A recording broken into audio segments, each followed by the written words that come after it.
मत्स्य महासंघ तो ठेके पर देने लग गया है, परंतु जो अब पंचायत, जिला पंचायत, जनपद पंचायत, आपका नगर पालिका, नगर निगम, इनके अधिकार क्षेत्र के जो तालाब हैं वो पट्टों पर दिए जा रहे हैं। तो उनको पट्टे पर देने की जहाँ तक बात है, ये सन 2003 तक तो केवल और केवल अपन वंशानुगत मछुआरों को ही पट्टा दिया जाता था 10 साल का, और 10 साल का पट्टा देने की शुरुआत करी थी माननीय स्वर्गीय अर्जुन सिंह जी ने, जो मुख्यमंत्री 1980 में बने थे।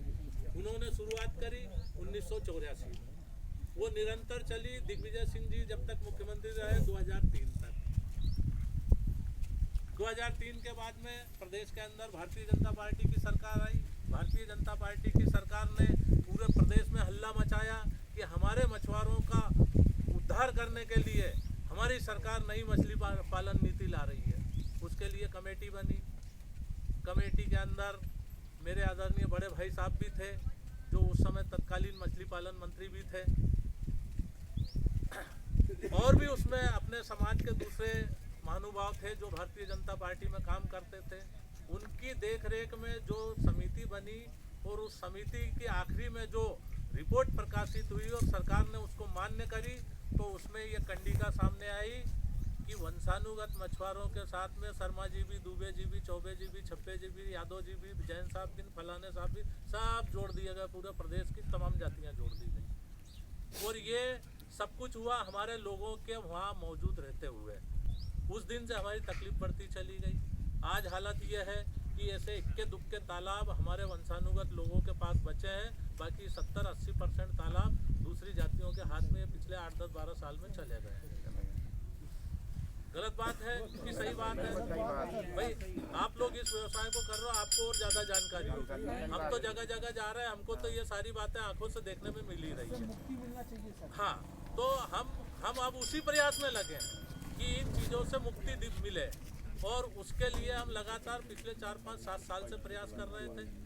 सरकार मध्य प्रदेश में थी नहीं कांग्रेस की, फिर भी हम अपने स्तर पे जो है पार्टी के सामने हम बात रख सकते थे। सरकार के सामने तो हम अनेकों बार गए, परंतु कोई सुनवाई नहीं। इसलिए हम उनके लिए तो अब कुछ कह नहीं सकते हैं। हम इंतजार करते रहे कि भाई अपनी सरकार जब आएगी, इस पार्टी की सरकार बनेगी, तो ये पार्टी हमारी कुछ बात सुने।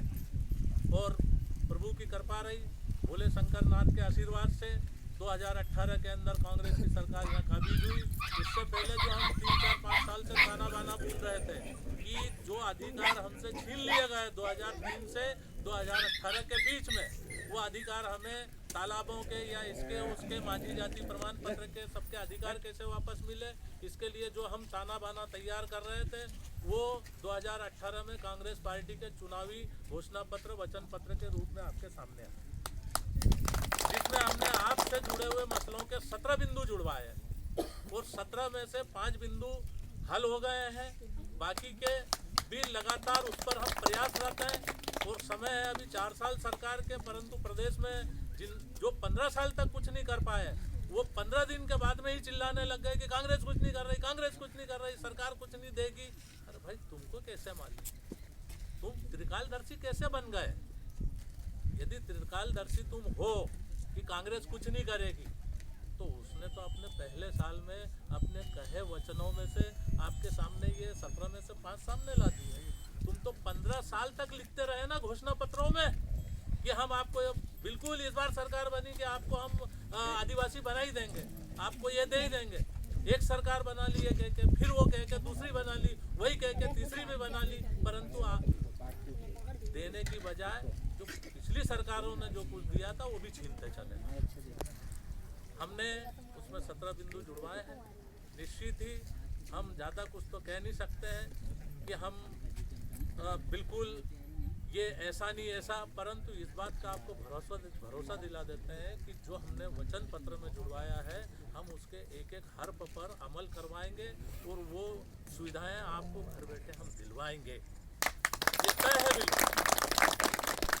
ये इच्छा शक्ति अंदर करने की, तो हम इतने दावे के साथ कह रहे हैं। अन्यथा आपने हसरत देखा ही है, मुझसे भी बड़े बड़े महानुभाव थे उस पार्टी में, मंत्री रहे, राज्य मंत्री रहे, सब रहे, परंतु कुछ हुआ नहीं है। और ज़्यादा उनके लिए अपन कहना भी नहीं चाहेंगे, वो भी सब अपने लोग हैं, परंतु उनमें काम करने का इच्छा शक्ति नहीं थी। उसी का दुष्परिणाम है कि आज हम लोगों को ये यहाँ कहना पड़ रहा है कि हमसे ये छीन लिया गया, हमसे वो ले लिया गया। अन्यथा यदि जैसा हम काम कर रहे हैं वो भी ईमानदारी से इस समाज के प्रति समर्पण भावना से काम करते रहते तो आज ये दुर्दशा हमारी नहीं होती। इसलिए आप निश्चिंत रहे, हम बराबर आपका साथ देंगे और उसके एवज में ये भी नहीं चाहेंगे कि आप हमें चाय पिला देना या हमारा सत्कार कर देना, हम ये भी नहीं चाहेंगे आपसे। वो हमारा कर्तव्य है। यदि हमने इस समाज के बीच जन्म लिया है और हमारे समाज का भाई यदि किसी प्रकार का कष्ट झेल रहा है या उसको कष्टों में फंसा दिया गया है तो हमारा कर्तव्य बनता है कि उसको हाथ पकड़कर उन कष्टों से हम बाहर निकालें। ये हमारा कर्तव्य बनता है और उस पर हम बराबर ईमानदारी से कार्य कर रहे हैं। लगातार हम प्रदेश में दौरे करते रहते हैं, समाज से रूबरू होते रहते हैं। अभी भी 19 तारीख से हम प्रदेश में दौरे पर निकले हैं। उज्जैन गए, उज्जैन से इंदौर